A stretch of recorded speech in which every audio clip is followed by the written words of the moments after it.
Hey, what's up, everybody? Welcome back to another episode of the Mile Higher Podcast. This is episode 213, and today I'll be diving into the very brutal case of the Rogers family.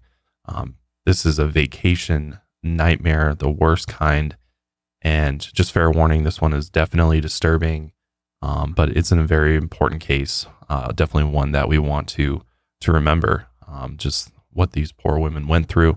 But before we get into the episode, as you can see, Kendall is not here.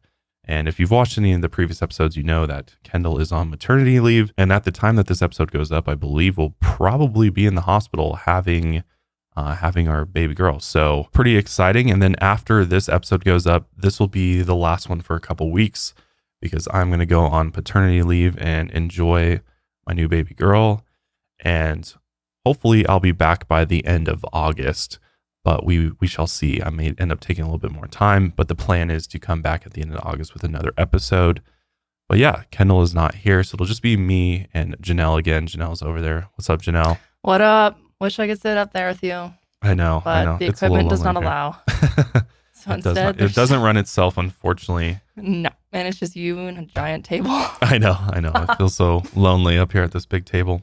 But before we get into today's episode, I just want to remind everyone that our merch collection for Mile Higher is still available at milehighermerch.com. Many of you have supported us and went and bought items, and we really, really appreciate it. We're still plowing through orders each day, getting those shipped out to you guys as fast as possible. It's been a huge success to do all this ourselves. And so bear with us. We're doing the best we can to get everything to you in a timely manner and, deal with all the customer service involved with that. But yeah, that's a great way to support the show, and just our business as a whole is merch. But a free way to support the show is just by making sure you're subscribed on YouTube. Make sure you're following us on Spotify and subscribed on Apple Podcasts. If you do those three things, that really does help out the podcast as a whole. So we'd really appreciate it if you went and just double checked right now if you are subscribed and following us on all those platforms. But this episode of the podcast is brought to you by HelloFreshStamps.com, Pretty Litter, and Raycon. So let's go ahead and just dive right into this case. And we're going to start by giving you a little bit of background on the victims and just the Rogers family as a whole. So today we're going to be looking at the story of the Rogers family, who are from Ohio. But the story in this case focuses primarily on three women, Joe, Michelle, and Christe. So Joan May Etzler was born on November 12, 1952 in Van Wert, Ohio, and she usually went by Joe for short. Van Wert is a small farming city on the Ohio-Indiana border. So Joe, she grew up on the farm, and she had a pretty normal, happy childhood. She grew up to be a beautiful woman with a confident and outgoing personality, and Joe always loved to laugh and dance country music, which was her favorite. And in high school, Joe started dating a classmate named Hal Rogers. They actually got engaged a few months after they graduated from high school, and she was actually pregnant with their first daughter when she got married. Joe's mother was pretty ashamed when she found out that Joe was pregnant out of wedlock. And so much so that she didn't let her wear a wedding dress or invite friends to the reception, which is just cruel. Mm-hmm. But Joe always knew how to make the best of everything. She was independent, loving, tough, and she could make a mean potato soup. Oh, I like potato soup. I love potato soup, dude. It slaps. It does. It's so filling, too. Mm-hmm. And Joe's optimism really just carried her through all of life's challenges. On February 22nd, 1972, Joe gave birth to their daughter, Michelle Lee. And then her and Hal actually had another daughter named Christe Eugenia on June 1st, 1989. The family lived on a 300-acre dairy farm in Wilshire, Ohio, which is right near the city of Van Wert. As you can imagine, with a 300-acre dairy farm, the amount of work that the family had to put in to the farm was truly impressive. The cows needed to be milked at 5:30 a.m. and 3 p.m. sharp every day. It didn't matter if it was blizzarding that morning or what the weather held. And it didn't matter if they ended up covered in manure. The work had to get done no matter what. And the work, as you can imagine, definitely wasn't glamorous. There were no days off and no sleeping in when it was your turn to milk the cows. Getting the work done and done on time was truly a family effort. Both daughters helped out on the farm while also juggling school and extracurricular activities. Michelle often spent her mornings in the milk parlor before she boarded the bus and headed off for a long day at school. Michelle was a quiet but charming 17-year-old girl. She loved to stack her fingers with rings and listen to Madonna and Guns N' Roses. Her friends said that Michelle is a typical farm girl and a bit of a tomboy, but sometimes she'd actually sleep in the barn with the cows. It's so cute. That is. Dairy cows are so cute. I know. Michelle still made sure to look stylish, though. She had good eyesight, but she wore pink-rimmed glasses because she thought they looked fashionable. And her room was decorated with unicorn photos, and she liked to chew bright pink bubble gum. From the outside, Michelle is a typical teenager, just like her sister Christe. Whereas Christe, she was a bubbly 14-year-old and her father's favorite. She was definitely a daddy's girl. And sometimes Christe would practice her cheerleading routines for the cows, and that always put a smile on her father's face. She thought of the cows as her pets, and the girls even gave them names like Rosie and Betty. Christe also played catcher in softball. Her can-do attitude really showed through on the baseball diamond. It was easy for people to be taken with her confident and carefree personality. Every day, Christe teased, gelled, and sprayed her bangs up into a 4-inch mall hairstyle. She also wore 3 colorful woven friendship bracelets on her wrist. While Michelle was more reserved, Christe was the talkative good girl of the family. The challenging day-to-day life on the farm didn't seem to affect her too much. But that didn't mean that the family never struggled behind the scenes. It's hard to really imagine how tiring farm work can be unless you've actually lived through it and done the farming life yourself. Out of everyone in the family, Jo was especially exhausted. Not only did she work on the farm, but she worked midnight shifts at Peyton Northern, a local food warehouse. Jo worked as a forklift operator there. The reason why she got this second job was so that she could qualify her family for health insurance and provide a second source of income. Her coworkers warned her that she was working way too hard sometimes, and she'd fall asleep in the break room or even behind the wheel of the forklift. Jo never had much time to herself. Every morning she'd drive back from her midnight shift to help out with the daily farm chores, get the kids ready for school, and then head into town with Hal for breakfast. Jo tried to cram in a few hours of sleep while the girls were away, but then it was right back to the parlor for the cows' afternoon milking. She'd work some more, cook dinner, take a little nap, and then head to her midnight shift at the warehouse. It was an exhausting day-to-day lifestyle, and in 1988, problems at home made that routine incredibly difficult. Hal actually owned the farm with his brother, John. John had always been a weird guy, and other local residents thought he had something a bit off about him. John lived in a trailer on the property and helped his family with the daily chores, and his former girlfriend also lived in the trailer, and when they broke up, she continued to live there. But in May of 1988, something truly horrific happened. John's girlfriend came home one night and was threatened by a man in a mask. The man held a knife up to her neck and sexually assaulted her. The attacker actually recorded the assault on a video camera. So John's ex-girlfriend called the police and told them that she thought the masked intruder was actually John himself. So the police got a warrant and searched the trailer for evidence, and that's when they found the proof they needed, the videotape of John sexually assaulting his now ex-girlfriend. And just when things couldn't get any more disturbing for the Rogers, it did. The videotape wasn't the only thing police found. After John was arrested, they called Jo and Hal into the station and they broke the horrible news to them. They had also discovered explicit photographs of their daughter, Michelle. For the past 2 years, Michelle's uncle had been sexually abusing her and taking photos and videos of the assaults. She was only 14 when the abuse started. The police talked to Michelle and she confirmed that John had been abusing her and threatening to kill her if she told anybody. And he avoided getting caught by Hal and Jo by waiting for them to leave the farm before he started abusing Michelle. This discovery was earth-shattering for Hal and Jo. They were completely destroyed by the fact that their daughter was being abused right under their noses, and tragically their nightmare only got worse from there. John claimed that he was somehow being framed for the crimes, and insanely enough, John's mother actually believed John, even though there was so much evidence proving that John was guilty, and she told people that Michelle was a liar. I can't even imagine dealing with that. I mean, you find out this news and then your own mother is siding with your brother, who is clearly a monster. Especially at 14 years old. Oh, like, God. You have no power, and you're so impressionable. It's just so upsetting.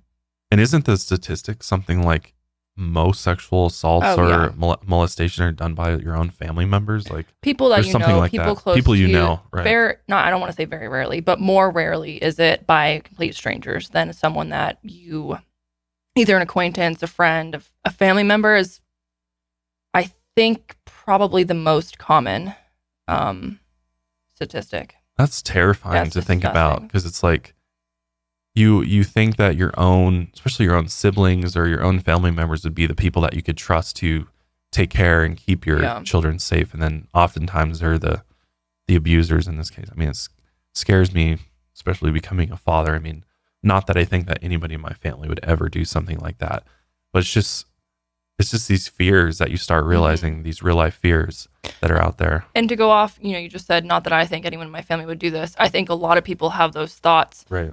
Not saying that that's going to happen, of course, but I think a lot of people are in that mindset of when they figure out, it's like, well, what? John? Like, I never thought he would do that. Or, whoever it is, that they're my family member.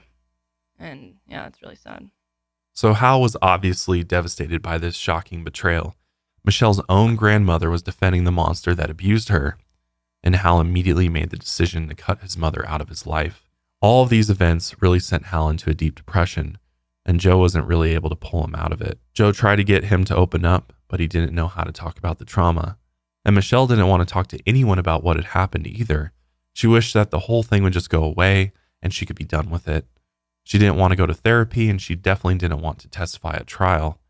The thought of reliving those awful traumas in a courtroom was understandably an unbearable thought to Michelle. She said that if it came down to it, she'd leave town so she wouldn't have to speak at the trial. John ultimately was sentenced to 7 to 25 years for the rape of his ex-girlfriend, and the charges related to John assaulting Michelle were dropped since Michelle declined to testify.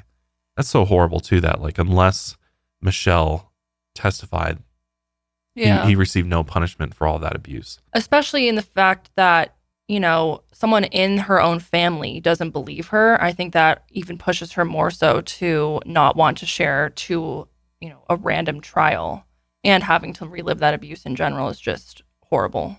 So as the months went on, Michelle started to reclaim her life. She was a decent student and a member of 2 school clubs, 4-H and Future Farmers of America. Michelle was a beautiful girl with a kind smile, but you could sense that there was a kind of sadness hidden behind her eyes. She'd clearly been through a lot. She was shy, but at the same time, she had a bit of a wild streak in her. She flirted with boys and occasionally smoked and drank wine coolers. People at school gossiped about Michelle, though, and she tried to brush it off, as she just wanted to be a normal teenager. Her friends remember that she was torn about her future. Sometimes she told them that she wanted to go to college and become a veterinarian. Michelle swore that she'd never spend the rest of her life on a farm, but sometimes she said that all she wanted was to get married and raise a family on a farm of her own. Eventually, Michelle started dating a classmate named Jeff. She proudly wore his class ring as a symbol that they were a couple, and the two of them had a genuine friendship, and Michelle had grown pretty close to him. Jeff saw his girlfriend for the last time, though, on May 25th, 1989. Michelle, Joe, and Christy were heading off to Florida the next day for a week-long vacation. It was a short trip, but Michelle was really going to miss Jeff. Tears welled up in her eyes when he kissed her goodbye. Life on the farm is difficult work, and it's not every day that you're able to get a break or let alone take a vacation because there's crops that need to be harvested and cows to feed. But the Rogers really needed a vacation, and it was time to get out of rural Ohio for a little bit. Hal Rogers wouldn't be joining them on the trip as the rain cycle was off that year, and he needed to make sure that the crops were planted at the right time. And there was obviously just too much work at the farm for him to get away as well for a few days. But he really wanted his wife and daughters to go on the trip. With all the hard work they put into the farm, they really deserved a break. And it would be their first family vacation and the first time that they'd ever left Ohio. They debated on whether going to Gettysburg or Gatlinburg in Virginia, but they wanted to pick somewhere adventurous for a change. So the trio picked Florida. Florida would be the perfect escape. Like so many other American families, they dreamed of leaving behind their tiny Midwestern town for warm weather, sandy beaches, and tropical sunsets, even if it would only be for a week. The trip had been in the works for weeks, and Joe and the girls prepared for the vacation thoroughly. They made sure to hit the tanning salon plenty of times, and they researched the best attractions to make stops at. On May 26, 1989, the three of them packed up their blue 86 Oldsmobile Calais and kissed Hal goodbye. It was going to be a long 14-hour drive from Ohio to Florida. But Joe liked to drive fast. They left the house later than planned, and she was anxious to get to Florida and start their vacation. It was a straight shot down Interstate 75 to Florida, and they just have to stop in Georgia for the night. The Rogers girls arrived in Jacksonville, Florida on the 30th, and they spent the night at a motel and headed for the Jacksonville Zoo that morning. After they snapped pictures with the giraffes and the monkeys, they were off to Silver Springs, near Ocala. Silver Springs is known for its beautiful clear spring waters and peaceful manatees. and the Rogers stopped for a glass-bottom boat tour. The trio had a busy day planned on the 31st as they planned to visit SeaWorld, Epcot, and MGM Studios. That's a lot to do in one day. Visit all three of those places. But then on June 1st, they drove to Tampa, Florida. They wanted to see the Busch Gardens amusement park and then relax at one of Tampa's white sand beaches. At around 12:30 p.m., the three girls checked into the Days Inn at Rocky Point near the Tampa airport. The room overlooked the water, and 7 minutes later, Michelle called her boyfriend Jeff to wish him a happy birthday, as she had sent him flowers at work that day. Their conversation lasted about 10 minutes, and Michelle told Jeff that they were having fun. The girls wanted to go to the beach, but Joe didn't let them go near the deep water. At 12:57, someone called Busch Gardens information line. It's not known what the trio did for the rest of the afternoon, but based on their disposable camera photos, they didn't end up going to Busch Gardens. That evening, the Rogers family ate dinner at the motel's restaurant, and a businessman from Houston remembered seeing the girls, who looked very happy at the time. They laughed with each other as they ate, and when the three got up, Michelle said hi to the man as they passed by. The last photo that the girls took was at the Days Inn, and it was a photo of the sunset from their balcony. Afterwards, they jumped into their car and headed for that sunset, never to be seen alive again. Before we get into the events that take place next, we're going to take a quick break, and we'll be right back. So part of my bedtime routine every night is listening to talks by Alan Watts. And for some reason, that just really puts my mind at ease, and it kind of sends me into a deep slumber. And the only earbuds that I use are the Raycon wireless earbuds. And here's why. Raycon's everyday earbuds, they look, feel, and sound better than ever, but I love their optimized gel tips so that you can find the perfect in-ear fit. There's a lot of earbuds I've tried where they fall out of your ears. There's nothing that drives me more insane than having my earbuds drop out on the floor if you're working out and it's rolling around on the gym floor. Then you're like, oh, should I go wipe these off? Because it's probably disgusting before I put them back in my ears. But the Raycons never fall out of my ears, and I can actually sleep with them in and wake up the next morning and my ears are completely fine. It's almost like I'm not wearing them at all, which is really, really nice. But best of all, Raycons are priced just right. You get quality audio at half the price of other premium audio brands. It's no wonder they have 50,000 5-star reviews. I absolutely love the different customizable sound profiles they have. Noise isolation is great for blocking out that background noise. And the awareness mode is really, really helpful, especially if you're, walking in public, or, you're taking your dogs for a walk and you got to cross the street so you can listen to cars around you. That mode is super, super nice to have. So check out Raycon today and go to buyraycon.com/milehigher today to get 15% off your Raycon order. That's buyraycon.com/milehigher to score 15% off. Buyraycon.com/milehigher. When you have as many cats as I do, you want a little bit more peace of mind. That's why I switched to Pretty Litter. It's the world's smartest cat litter. Pretty Litter crystals change color to detect early signs of potential illness, like metabolic acidosis, which can cause diabetes, urinary tract infections, kidney issues, and more. So literally when your cat pees in Pretty Litter, it should show up yellow most of the time. But if there's ever an issue, if there's blood in their urine, it will show up a different color, which is really cool. So you actually get that visual cue when you go in there to scoop their litter box. Pretty Litter is ultra absorbent and instantly traps odor, which is very important because with 3 cats, they can really drop some bombs on you. It's lightweight, dust free, which is great for my asthma and works up to a month without clumping. That means no wasting litter. Plus, Pretty Litter ships free to my door in a small, lightweight bag. I never run out, and I don't have a massive box of litter taking up space.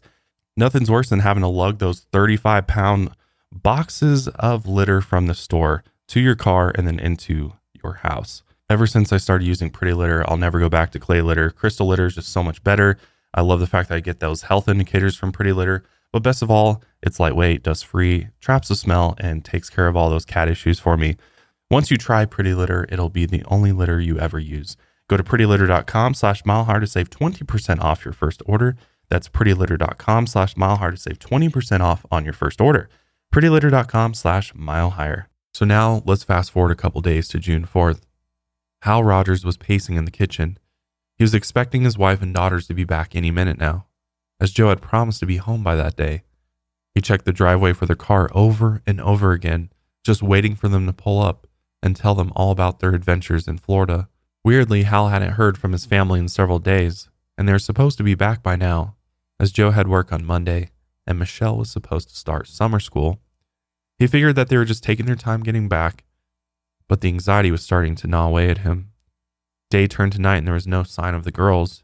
He called family and friends, but none of them had heard from the trio. Meanwhile, on the 4th, a sailboat named Amber Waves was returning to Tampa from a trip to Key West.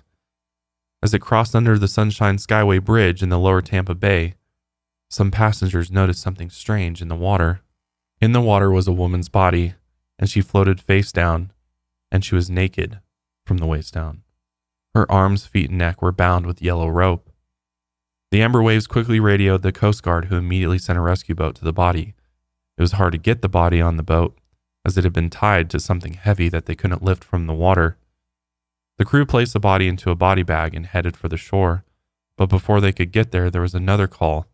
Another sailboat spotted a second female body floating in the bay. The crew was able to locate the second body just north of the first one. It was also bound, weighed down, and partially undressed. They were cutting the ropes when another call came in. Only a few hundred yards away, someone had spotted a third female body.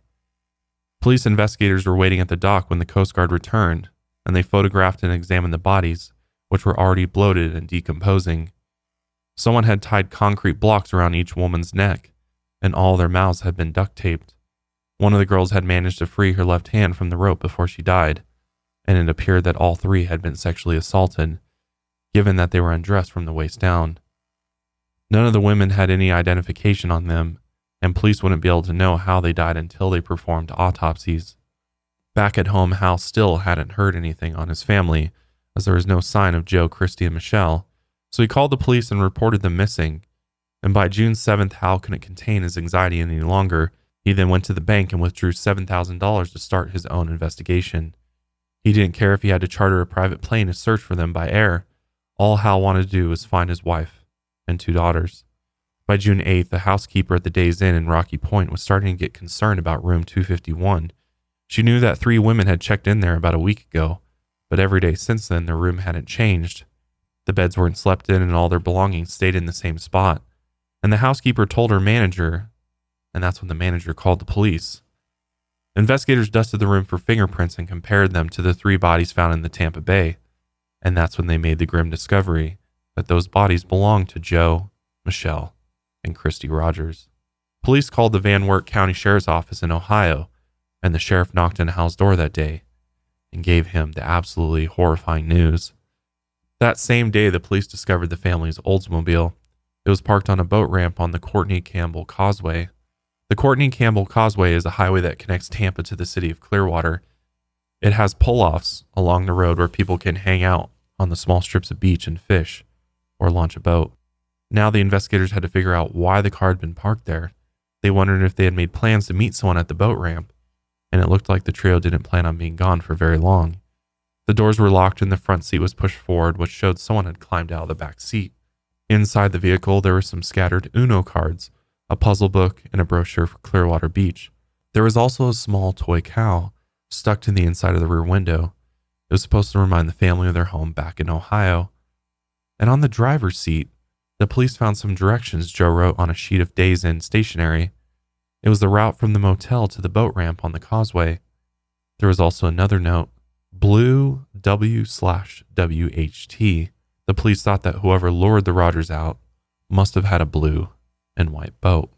Based on that note, to investigate these murders, the Tampa and St. Petersburg Police Departments, the Hillsborough County Sheriff's Office, and the Florida Department of Law Enforcement, as well as the Florida Marine Patrol, created a task force of over 24 investigators. It was hard for the team to find clues, as the bodies were found in the water, meaning there was no murder scene that would have given them information on the killer. The Oldsmobile was clean, and there were no unusual fingerprints in the motel room. The autopsies also couldn't be as conclusive as investigators hoped. Because the bodies were in the water for multiple days, the coroner couldn't get physical evidence of a sexual assault. But the investigators believed that whoever killed the women bound and gagged them, assaulted them, and dropped each of them in the water. The women had water in their lungs, which showed that they were thrown in the water alive and drowned, and it looked like this was the work of a killer with experience. There was one clue, though, that the investigators found in the car. On the other side of a map of Tampa Bay, there were written directions that described how to get back to the Days Inn, but unlike the first note, these directions were not written in Joe's handwriting. It was at this point that police knew they had to try and find whoever wrote this note. First, the police tracked down a man who had offered a couple a boat ride on the night the women disappeared. They found the man and discovered that he had a blue and white boat, as well as a criminal record. The man told the police that he had been out on his boat that night with some friends, but when he took the detectives aside, he told them that he'd actually been out on the boat with his mistress. The investigators checked out his alibi and cleared the man of any suspicion. Investigators looked into whether or not John Rogers, Hal's brother, could have organized the murders from jail. There were some similarities in the crimes, as the trio had been bound, gagged, and assaulted, which matched the details of the sexual assaults John committed. But they determined that there was no way John could have had a hand in these murders, as he was in jail and obviously couldn't have committed them himself, and there was nothing that indicated that he hired someone to commit the murders for him. As the police continued their investigations, funerals for the Rogers women were held in Ohio. Nobody could understand why Joe, Michelle, and Christe had been senselessly murdered. People thought Hal's behavior at the funeral, though, was strange. So many people were sobbing at the service, clearly overwhelmed with emotion, but Hal didn't break down at all. In reality, though, Hal was just dealing with that unimaginable grief in the only way he knew how to. But that didn't stop rumors from spreading that he might have been involved. The police started to actually look into Hal Rogers, and they discovered something strange. Hal had actually paid off John's $10,000 bail even after he'd been accused of sexually assaulting Michelle, and Hal's reasoning for this was pretty weird. He told police that he had given John his word to post his bail before the news about Michelle came to light.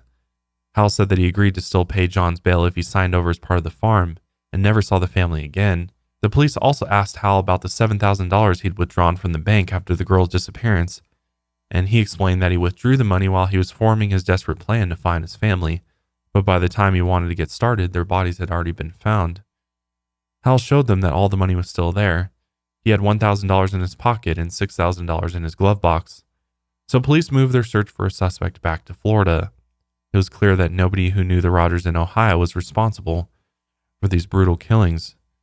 This was a completely Florida-based crime. The killer must have been someone who met the trio randomly. They might have been lost, and the killer may have given them directions to get back to the motel. He likely befriended them and invited them on a sunset cruise. The suspect then wrote directions to the boat ramp on the causeway, so they'd make it there. Tips started to dry up as time went on, though, and the big coalition of agencies ended, and the case was left solely to the St. Petersburg Police Department. The number of investigators working the case slowly shrunk from 24 to just 2. In October, the lead detective on the case received an interesting clue. It was a monthly bulletin from the Florida Department of Law Enforcement that contained a suspicious item. It was a report of a rape that occurred on May 15th, about 2 weeks before the Rogers family was murdered. The victim was a 24-year-old Canadian woman who had been vacationing in the area with a friend. The two were chatted up by a polite man at a 7-Eleven who offered to take them out on his boat. The next day, one of the women decided not to go out on the man's boat, so she stayed behind, but the other woman boarded the suspect's light blue and white boat, and she and the man had a pretty pleasant, unremarkable boat ride. He then brought her back to shore and offered to take the two women out that night for a sunset cruise. The woman agreed, and the man, who said his name was Dave Posner, told her to bring a camera. That night, the woman returned alone, as her friend didn't want to go on the boat trip either. Dave seemed irritated at first, but the two boarded the boat, and Dave drove it off into the waterway. The ride was normal at first. Dave and the woman made polite conversation as the sun set near Madeira Beach. But when it started to get dark, the man's attitude changed, and he started coming on to the woman. She rejected him and told him that she didn't want to have sex with him, but then Dave forced himself on the woman, who screamed for help. But because they're out in the middle of the water, nobody was nearby to hear her. After the assault, the man instructed her to get dressed. He threw the film from her camera into the water and apologized to the woman. He said that he knew she was going to report the assault, but he asked her to wait a little. He said his mother was sick and he wanted to tell her before the cops showed up. The man then threw up over the side of the boat, and the woman thought he was nervous that her friend would identify him to the police. The fact that her friend was waiting patiently by the dock for her to return may have saved that woman's life from being murdered. She described the suspect as a white male in his mid-30s with blonde hair. He looked to be about 5'10" and weighed about 180 pounds. He claimed to live in the nearby town of Bradenton and worked for an aluminum company. The suspect drove a dark-colored four-wheel drive car that looked like a Jeep Cherokee or Ford Bronco. The police noted the similarities between the attack and the Rogers murders. In both cases, the suspect preyed on female tourists who weren't familiar with the area He also asked both of them to take a boat ride, threatened the victims with duct tape, and removed the lower half of their clothing. The police asked the Canadian woman to help them drop a composite sketch, and this sketch was released to the public. And at that point, the tips started flooding in, but unfortunately, none of them panned out. However, one woman in Tampa thought she might have recognized the man in the photo. She'd even cut out the sketch from her newspaper and tacked it up on her fridge, and that woman's name was Joanne Steffi. To her, it looked like her neighbor who lived 2 houses down from her on Dalton Avenue.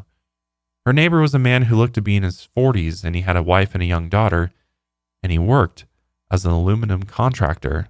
Joanne had always gotten a weird vibe from this neighbor. Even before she read about the Madeira Beach rape case, he was talkative and friendly, but he almost seemed like he was acting too helpful. His physical appearance matched the composite sketch. So did his car, too, a dark blue Jeep Cherokee. Joanne was sure that her neighbor was the suspect, and as the weeks went on, she stared at the photo and became more and more sure of that fact. So one day, Joanne decided to show the sketch to her friend. She said she was debating whether or not to go to the police. Her friend told her that the sketch could have been anyone, and that was a big accusation to make that could ruin an innocent person's life. That warning stopped Joanne from going to the cops with her theory, but that uneasy feeling never left her for a very long time. One night after she'd gotten another good look at her neighbor, she decided to do something about it. Joanne was taking an accounting class at Tampa College, and one of her classmates was a sheriff's deputy who came into class in uniform pretty often. And one day she stopped the deputy outside of class and told him that she thought her neighbor matched the composite sketch of a Madeira Beach rapist. Joanne told the deputy, though, that she didn't want to get involved with the case. She just thought it was important to pass along that info, and the deputy nodded. After this, weeks passed by, and Joanne didn't hear anything about an arrest. Her neighbor and his family moved out of their house without telling anyone where they were headed, and Joanne figured that the police must have investigated him and found nothing, and that made her feel better. But sadly, Joanne's tip actually never made it to investigators. The deputy didn't report it, or it was somehow lost or disregarded by a superior, but the investigators were still trying their best to figure out who killed the Rogers. By now it was 1991, and the investigators shared their case files with the FBI's behavioral science unit, and they put together a profile of the killer. The FBI profilers reported that the suspect was likely a serial killer. He was probably affluent, respected, and had above average intelligence and social skills. He was a sick man who enjoyed watching other people suffer. The suspect had probably killed before, since he'd murdered 3 victims in one boat outing. He'd probably gotten the confidence to take on multiple victims after getting away with a first murder. That meant the Rogers murders probably made him bolder. He'd learn from his mistakes and kill again.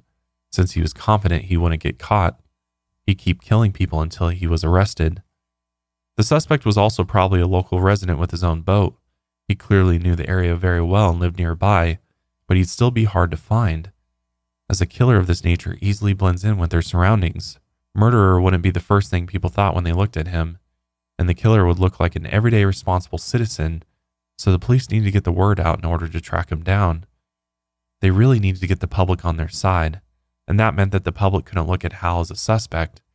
The lead detective gave Hal a polygraph, which he passed, and called a press conference, and he told the press that Hal was an innocent victim, but the real killer was still on the loose, lurking around somewhere in the Tampa Bay area. And the message to the killer was clear. The police were going to find him. So the investigation continued into the spring of 1992.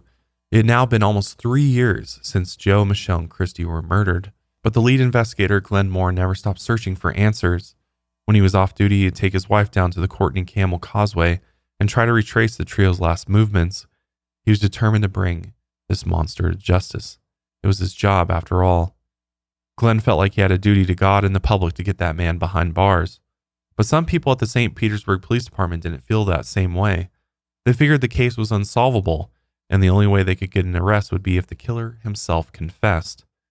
Other officers complained that Glenn and his team were using too much of the department's resources. They even accused the team of using the case for fame and publicity, since TV producers were calling up the station. Glenn didn't want anything to do with that, though. He only wanted this brutal killer taken off the streets. Other officers still didn't believe him. They asked Glenn, "How much longer are you going to milk this one?" Resentment and jealousy started to spread throughout the department. After all, there were other murder cases that needed resources and needed solving, but the team still pushed on. They still needed the media to get the public interested in the case again, so they took a look at the case files and tried to decide what bit of information to release. And that's when investigators stopped on the handwritten directions again. They pieced together the family's final movements and realized that whoever wrote those directions to the boat ramp probably killed them too. The trio probably made an accidental turn off the interstate and ended up stopping in a nearby McDonald's to turn around. The police believe that they might have gotten lost after exiting onto the Dale Mabry Highway, since the right lane on I-275 changes into an exit lane very quickly. The killer must have spotted the lost women, giving them directions and offered them a ride on his boat later that day, and the police knew the handwriting would take them back to their suspect. So they held a press conference and encouraged the media to publish the handwritten directions far and wide, and sure enough, local papers printed the directions and asked the public to help identify the Rogers family murderer. And on May 14th, 1992, Joanne Steffi was reading her daily newspaper when she saw something that caught her eye. It was the handwritten directions. It had been over 2 years since she had told the deputy about her suspicious neighbor, and those uneasy feelings rushed back to her. Joanne contacted the woman next door, Mozelle Smith, and asked if their former neighbor did any contracting work on her house. Mozelle said that he had, and she'd even kept a copy of the contract form he had wrote out. All she had to do was find it. While Mozelle dug through her files, Joanne called the task force, and she told them about her old neighbor who matched the sketch. She mentioned his blue and white boat and his dark blue car. Joanne told Eileen, a member of the task force, that his name was Oba Chandler. Mozelle actually found the contract that afternoon, and when the two compared the contract with the handwritten directions, a chill went down their spines. The handwriting was a direct match. Oba Chandler must have killed the Rogers family. The women immediately called Eileen back and faxed over a copy of the contract. Eileen placed the fax contract in a large stack of handwriting samples that still needed to be examined. Ever since the directions were published in the local papers, the task force was absolutely swamped with tips. It was going to take forever to get all the leads checked out. But the investigators still tried to drum up more leads. That June, they decided to put up billboards around the Tampa Bay area, and the billboards had pictures of Joe, Michelle, and Christy, and big red letters that read, "Who killed the Rogers family?" When the county commissioner saw the billboard, she got an idea. She called the team and told them to put the handwritten directions on the billboards as well. And on July 30th, the team did just that. They hoped that the new billboards would help keep the case alive. Meanwhile, Joanne and Mozelle were getting really frustrated. They've been calling the task force for weeks, asking if they'd taken a look at the contract that they faxed over. And each time the team politely asked them to be patient while they processed each of the countless tips that they had been receiving. Even Mozelle's daughter started to call Eileen, and at one point she faxed in another copy of the sample.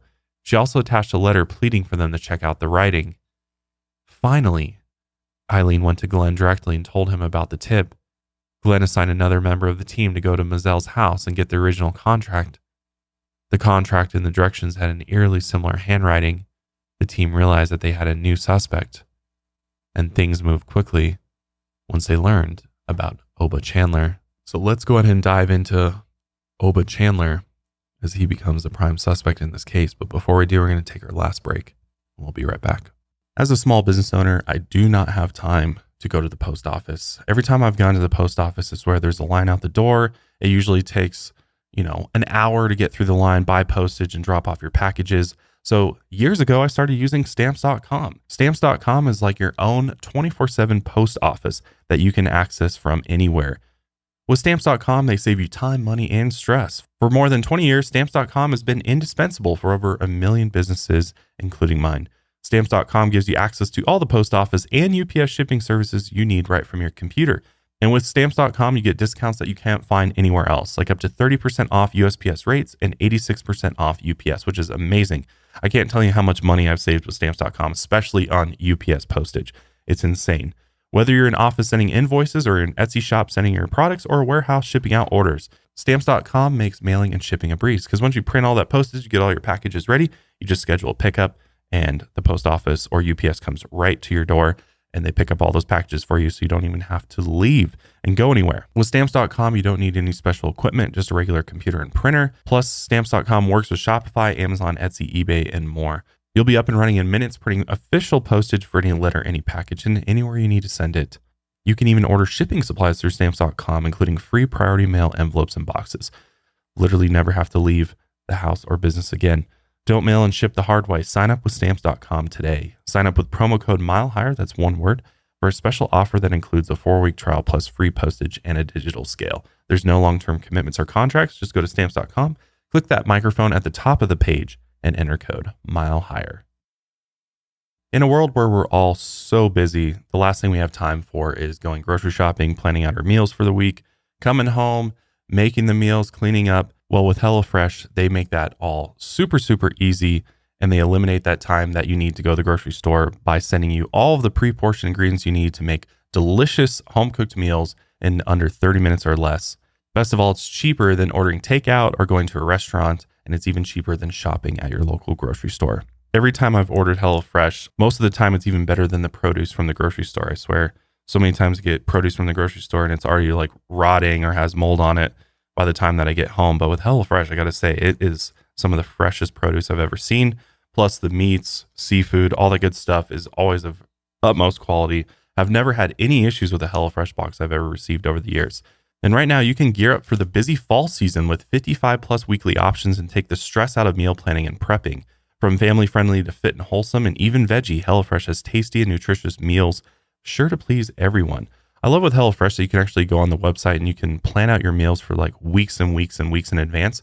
So you just spend a little time to get it all preset and then you just literally can forget about it.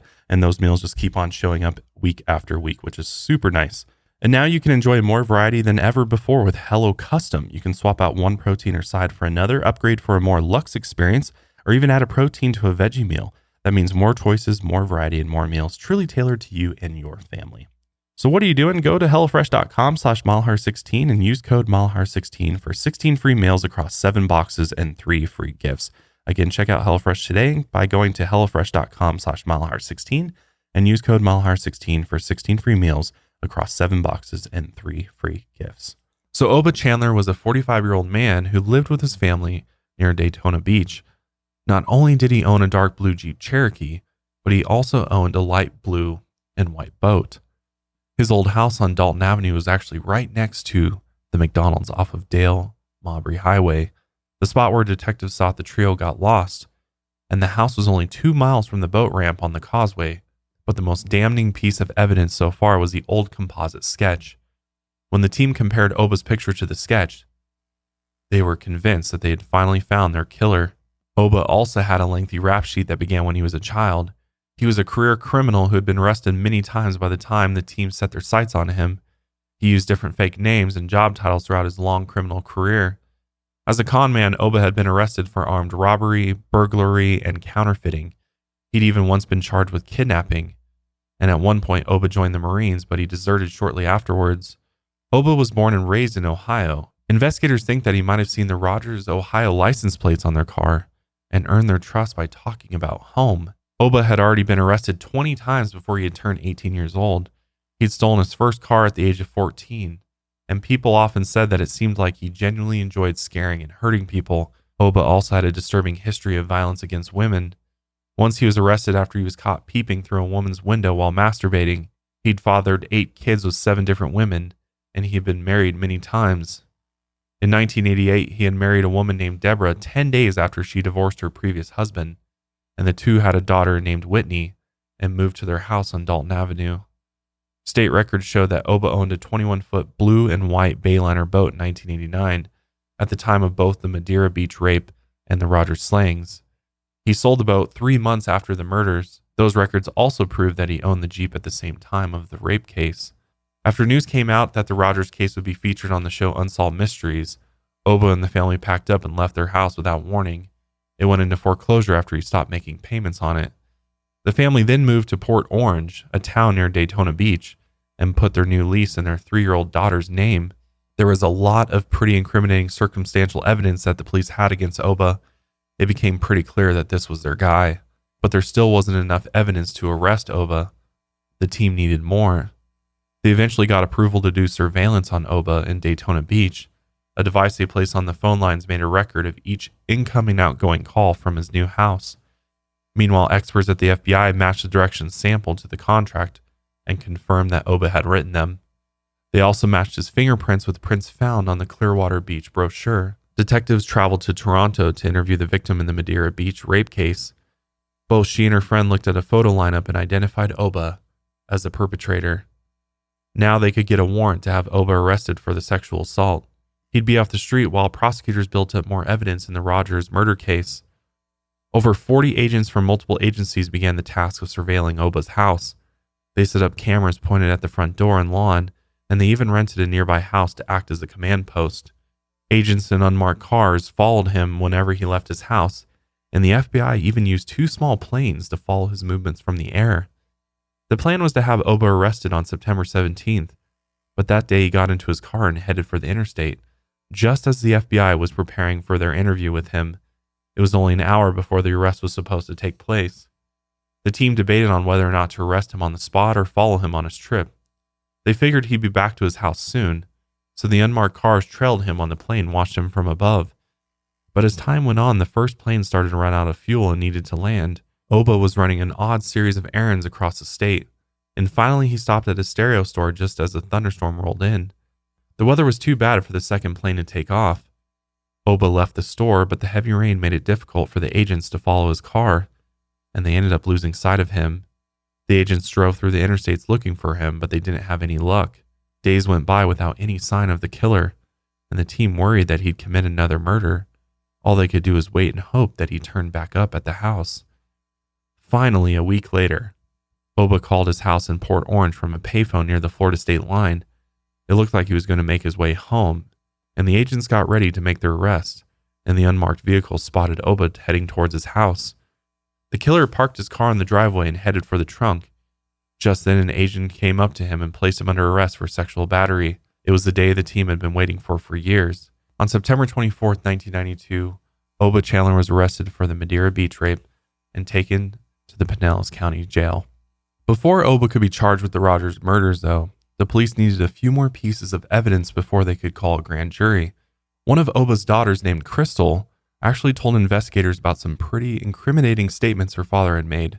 In 1989, shortly after the murders, he randomly drove up to Cincinnati to visit her. Oba had told Christe that he was on the run from police back in Florida, as they were trying to arrest him in connection with a rape and the murders of some women. Christe's husband, Rick, told detectives that Oba had told him something very incriminating. He told Rick that he had raped and murdered 3 women and thrown one of them off of his boat. That November, after the state's attorney talked to Christe and Rick, he called a grand jury hearing, and the grand jury eventually voted to indict Oba Chandler on 3 counts of first-degree murder. After the trial date was set, the prosecution continued to collect evidence. Investigators had tried to get phone records from the Chandler household from the months of May and June of 1989.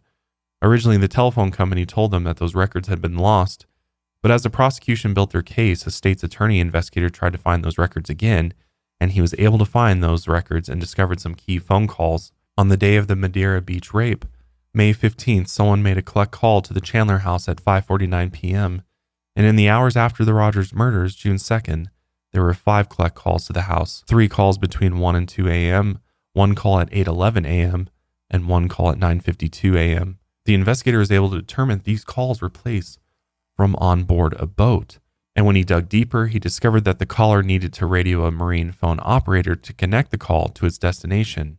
Whenever someone made a collect call via the marine operator, the operator filled out a marine phone toll ticket, and these tickets had the time and length of the call. They also sometimes included the caller's name. The investigator found these toll tickets and discovered that all the calls came from a boat named the Gypsy 1. The caller listed on the May 15th toll ticket was Oba. The first 4 calls on June 2nd didn't list a caller, but the last call listed the name Obi. These toll tickets were proof that Oba was out on the water during those crimes. Before the trial started, the state's attorney's office subpoenaed Oba's wife and asked her about the marine collect calls. She answered pretty much every question with, "I don't recall." Oba had probably been calling Deborah to make up excuses as to why he was out late. He did work on a contracting job at 7:30 a.m. that morning, so he probably went back out on the water after. He was making sure that there was no evidence of the murders out in the bay. Oba Chandler's trial began in late September of 1994. In their opening statements, the prosecution outlined the case against Oba. They said that he had lured the trio out to his boat, tied them up to concrete blocks, assaulted each of them, and threw them into the water alive, one by one. In the defense's opening statements, Oba's attorney did admit that Oba met the Rogers women and gave them directions, but he argued that the state could not prove that Oba murdered them. In fact, they had the wrong guy altogether. The defense also agreed that Oba met the Canadian woman who accused him of rape, but he said that Oba was not on trial for rape, so he wasn't even going to discuss whether or not he committed the crime. The prosecution worked through their case quickly. They even called as many as 20 witnesses in one day. Some of these witnesses included handwriting experts, fingerprint analysts, and the marine phone operators. Next, Oba's daughter and her husband were called to the stand, and they told the jury about Oba's surprise trip and the incriminating statements he had made. Oba had actually made a lot more than just a few incriminating statements. The next witnesses were in jail with Oba after his arrest. Those 3 witnesses said that Oba bragged about sexually assaulting a woman from a different country on his boat. He told one of them that the only reason he didn't kill her was because she had a friend waiting at the dock. Oba told another inmate that if one of the Rogers women hadn't resisted, he wouldn't be in jail. One of his coworkers testified that on the day of the Rogers murders, Oba was in a hurry. He said he had a date with 3 women. The next day at the 7:30 a.m. contracting job, the coworker noticed Oba seemed tired, and he told him that was because he had spent all night out on his boat. The prosecution also called the Canadian woman to the stand. The defense tried to fight that, but she was sworn in and asked to recall the worst day of her life in front of a group of strangers. She kept her composure, though, as she bravely described how Oba lured her out onto his boat and assaulted her. After she finished testifying, the judge called a recess, and several members of the jury left the courtroom crying. The defense called a series of witnesses that testified they saw the Rogers women on June 1st. One witness claimed to see them at a local mall with a man and a child. Another saw Joe at the motel restaurant alone with a man, and another saw Christe in a black car near the boat ramp. The defense was trying to raise doubt in the prosecution's case, but during cross-examinations, the prosecution quickly showed the jury that these sightings were flukes. Then the defense called their next witness, Oba Chandler himself. Oba claimed that he did, in fact, meet the Rogers women. He said he was at a nearby gas station when Michelle Rogers asked for directions to the day's inn. He wrote down the directions and left, claiming that he never saw them again. He denied taking the Rogers family out on his boat and murdering them. He also denied making any incriminating statements to the coworker that the prosecution called. According to Oba, he was out fishing on the night of June 1st. He said it was easier to fish when the tides were changing, and that's why he stayed out so late. After he finished fishing, he claimed that he was on his way home when the boat's fuel hose burst. He was stuck on the water, so he called home 3 times to try and figure out a way back. Finally, in the morning, he was able to flag down 2 men in a boat who towed him back to shore. He called home from the boat before he started his drive back. That was pretty much the extent of the defense's questions for him, but after Oba got off the stand, one of the investigators raced out of the courtroom. He knew Oba was lying about the boat breaking down. The prosecutor grilled him during cross-examinations. With each question, Oba's face got redder, and he started getting flustered, as the story was full of holes and contradictions. Then the prosecution asked about the boat's fuel leak, and Oba tried to be vague about how the leak happened. He got angry when the prosecutor asked questions that showed his story wasn't adding up, and there was clearly no way the boat leak could have happened the way Oba described it. The jury was terrified of Oba Chandler. Throughout the trial, Oba tried to act bored or even confident, smiling while he was being accused of committing horrific crimes. He talked like a true salesman, and some of the jurors were sick to their stomachs, and others wanted to slap him. What a sick motherfucker. Seriously. After you commit all these horrific crimes and you have the audacity to get up on trial and the worst laugh kind. about it and smile. Fuck you. I mean, definitely fits the profile of a serial killer for sure. But the building of Oba's anger during cross-examinations was truly disturbing. One juror made eye contact with Oba during the trial and her skin crawled. It was as if she was looking at the devil himself. After closing arguments, it was time for the jury to deliberate. They took a quick poll to see where everyone stood on the verdict, and after only 5 minutes, they came to their decision. The jurors decided to spend some time calming their nerves and praying. They studied the photos of the victims, Joe, Michelle, and Christe, and they cried. An hour and a half after deliberations started, the jury returned to the courtroom to deliver their verdict. And on September 29, 1994, Oba Chandler was found guilty of the murders of Joe, Christe, and Michelle Rogers. On November 4th, 1994, Oba was sentenced to death by electric chair. However, the state of Florida banned the electric chair as a means of execution in 2000, so Oba was then set to be executed by lethal injection. After the trial, many jurors continued to have nightmares about Oba. Some women who served on the jury started keeping a gun in their nightstand. Joe's mother created a family portrait after the murders, and the family posed together and left 3 spaces where the pictures of Joe, Michelle, and Christe were photoshopped in. The portrait hangs in her home next to a blackboard Michelle doodled on. Hal Rogers still lives on the family farm in Wilshire. Sometimes he sleeps in the blue Oldsmobile when he misses his family. Hal was in a deep depression for years, but he didn't go to any counseling. He'd rather talk to his friends. Once he went to a support group for people whose family members had been killed. Other members seemed overwhelmed with the huge amount of loss he faced. His wife and his only 2 daughters, plus having to cut his mother and brother out of his life. He felt uncomfortable with the attention, and he didn't come back. Hal has made progress, though, as years have gone on. Before, his grief led to self-destructive behaviors and some suicide attempts, but now he is firm in wanting to stay alive. He takes Prozac, which really helps improve his depression. Hal eventually remarried a woman named Jolene, and she's a widow as well, and he's grateful that she understands his situation. Jolene has 4 kids of her own. Hal is happy that his life is at least halfway normal now. Hal still thinks of Joe, Michelle, and Christe every day. He keeps reminders of them around the house, like portraits and the girls' old toys.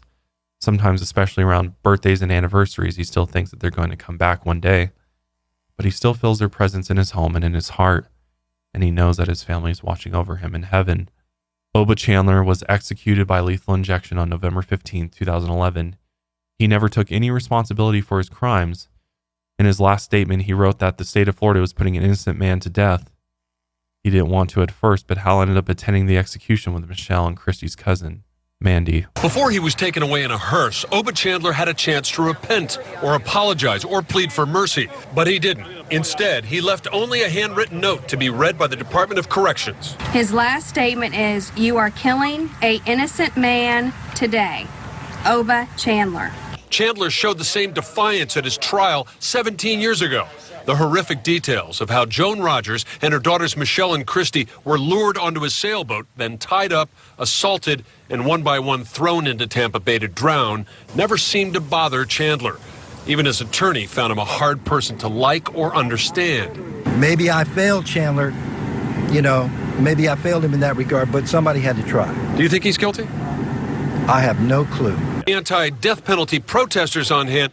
Guilt or innocence wasn't the issue. We're against it. We feel it's wrong. 2 wrongs don't make a right. But Oba Chandler committed more than one wrong, destroying the Rogers family and his own. Though she wasn't allowed to witness the execution, a woman claiming to be one of Chandler's 8 children came to the prison to find some kind of closure for herself. What he did and who he was does not affect me and who I am today and who I'm going to be tomorrow. So do you believe he did this? Yes, I do. And there's no doubt in the mind of Hal Rogers, the Midwestern farmer whose wife and 2 daughters never returned from their Tampa vacation. Rogers witnessed the death of Oba Chandler, but let his niece do the talking today. And we are grateful that they were brought back home to us. Now is the time for peace. Just minutes after Oba Chandler was declared dead, he was put in a hearse and taken to the Alachua County Medical Examiner's office. There will be an autopsy, even though we know how he died. We saw it. Everything has to be official. I actually didn't know that. Even after you're executed, you have to go have an autopsy. Yeah, well, I think just for legal reasons. The record keeping, they have to just confirm that was, in fact, how he died. So a few years after Oba was executed on February 25th, 2014, police actually announced that DNA matched Oba to the cold case rape and murder of Evilise Barrios Begaries. He killed Evilise in Coral Springs, Florida on November 27th, 1990. Evilise was a 20-year-old woman who'd recently gotten married, and she was working at a sporting goods store in Sunrise, Florida. Oba watched her for 2 days and then slashed her tires while she was at work. When Evilise came out to her car, Oba pretended to be a helpful stranger and abducted her. He bound, sexually assaulted, and strangled her, and then he dumped her body under a mailbox in a residential neighborhood. Evilise's husband came to her workplace after she didn't come home that night. He found her car with the slashed tires and reported her missing. Her body was discovered 3 hours later, but the case went cold for over 2 decades. Detectives took another look at the case and matched DNA found on her body to Oba thanks to advancements in DNA evidence technology. That's crazy. And it doesn't surprise me that he is a serial killer, and there might even be more victims out there. I mean, just the way he went about all of it is 100% serial killer profile. And thank God they got him when he did, because my guess is he would have went on killing 100%. and assaulting more women. He was going to do it until he got caught. Yep. Or until he died. Yeah, 100%. But the residents of Wilshire, Ohio still keep the memories of the Rogers women alive in their hearts.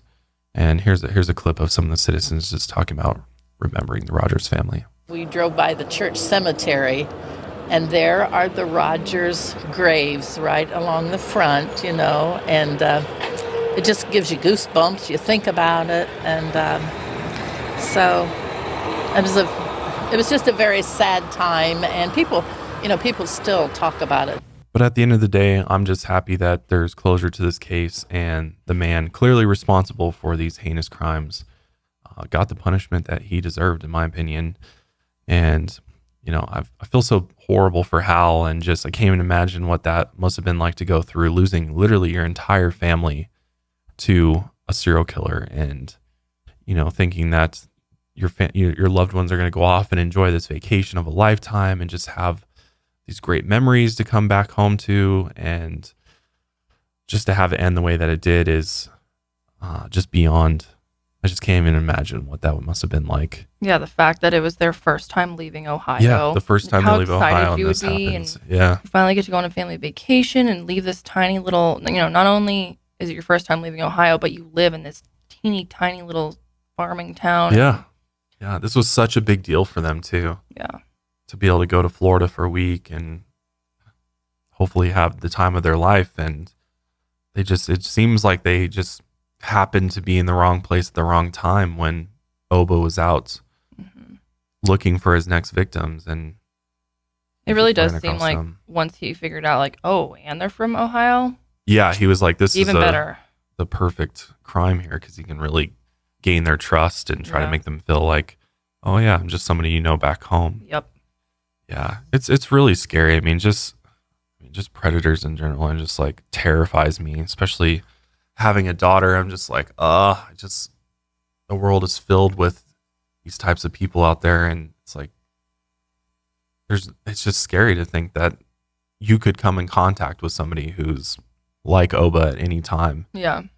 And I think nowadays it's obviously more difficult, and people are just more aware of the dangers of just taking up strangers' invites for car rides or boat rides or whatever, and you have to be suspicious of everybody. Yep. I mean, that's what I'm ultimately going to teach my kids. It's just like, you don't know who these people are. You don't know what their intentions are, especially never go with a stranger alone. Yep. Yeah, my mom and my dad would always teach me, do not trust anyone. Even if someone comes to your door and is like, I'm a police officer, and your mom's hurt, I need to come help you. You don't go with anyone ever, no matter what kind of shit they're trying to tell you. It's so important. Yeah. It's so important to teach, I feel like, teach your children young. And I mean, the three of them, they were all together. So it was like, I'm sure they never thought that their lives were in jeopardy, but you just never know who you're coming in contact with. And sometimes, if you get told things from somebody that sounds like it's too good to be true, oftentimes it is too good to be true. I mean, I know I've had personally situations where I've been approached by random people in parking lots, and somebody starts trying to give me this whole story. I remember this one time, it gave me just such weird vibes. This guy came up to me randomly, and he's like, I'm a veteran. My family's stranded on the side of the road. I need you to give me a ride to get back to them. He was at the gas station, and in my head the whole time I'm like, the story sounds legit. I'm like, who am I to say that this guy isn't a veteran? And he actually pulled out his ID and showed me that he showed me his veterans or his military ID. Yeah. And so in my head I'm like, the story checks out, but I'm just like, something just doesn't feel right about this. And I think I was 18 maybe. So I was pretty young, and I'm like, in my head, I'm like, I don't know what the purpose of this is. Cause I was like, why can't you just take an Uber? Right. I was like, why can't you I was like, can you just get a taxi or something? And I think I ended up just giving him some money. I think I had $100 or something.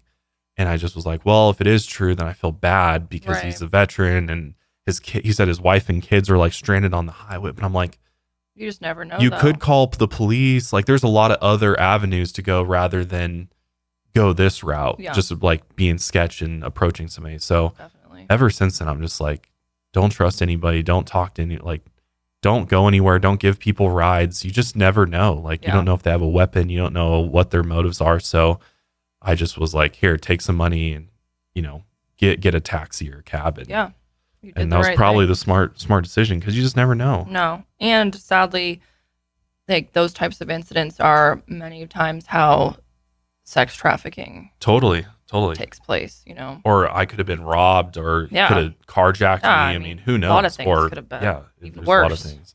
But for women especially, I'm just like, don't go anywhere alone. Don't go with anybody. Even if a woman Wow. comes up to you, Yeah. as a very woman, true. if a woman comes, oh my gosh, I need help, like, don't go with them. Yeah. Or I know like we've talked about this in past episodes, but I've been at Walmart super centers Yeah. before and I've been nearby while a sketch looking woman's walking around approaching other women, Yeah. asking them if they want to go be a part of her Bible group. Yeah. And I'm like, that is just so weird. Like, who is recruiting people for their Bible study at the local Walmart, right? Like, that just doesn't make any sense. But it's the way that they sort of gain your trust by whether it's military, I'm a veteran, or, I'm just this innocent Bible study person, Right. Come join me. But it's just like, I mean, we know, at least, and most of you out there know listening to the show, that like Walmarts, and especially Walmarts on major interstates, are where a lot of sex trafficking happens and people are kidnapped and taken. So you have to just be so careful these days. It's just insane. Like, Yep. get one of those little birdie alarms, like Yeah. on your keys. Arm yourself with as much as you can because you just never know who you're going to come in contact with. It's scary out there. But I hate to end this episode on that note, but There's really like no positive way to there's end no this way to episode. end this it's one. It's I mean, just a tragic, heartbreaking story. it is. Or case. It is. And, ultimately, we want to remember Christy, Joe, and Michelle, and, Yeah. What beautiful people they were, and this beautiful family that was the Rogers family. So Yeah. we'll go ahead and end the episode there. But thank you for joining us for another episode of Mile Heart Podcast. I don't know when I'll see you next. Hopefully going to be back on schedule by the end of August, but it's my first child, so you just never know what to expect. You never know how things are going to go. I'm super excited though to meet my daughter and start that next journey with her. So wish me luck. We'll need it. You're gonna do great. But yeah, I'm excited. Can't wait to meet her. But that wraps up today's episode. Thanks for joining us, and I will see you guys soon. Until then, keep taking your mind. Mile High. Oh, you wanted me to finish? You're good. See you guys later.